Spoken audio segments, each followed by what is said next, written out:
আজরাইলে খায় না ঘুষ, শোনো রে ও মানুষ। আজরাইলে খায় না ঘুষ, শোনো রে ও মানুষ।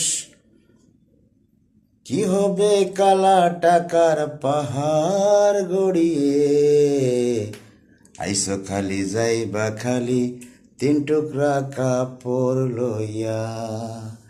আইসো খালি যাইবা খালি তিন টুকরা কাপড় লইয়া। আজরাইলে খায় না ঘুষ, শোনো রে ও মানুষ।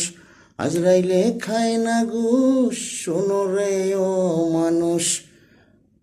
কি হবে কালা টাকার পাহাড় গড়িয়া, আইসো খালি যাইবা খালি তিন টুকরা কাপড় লইয়া। আইসো খালি যাইবা খালি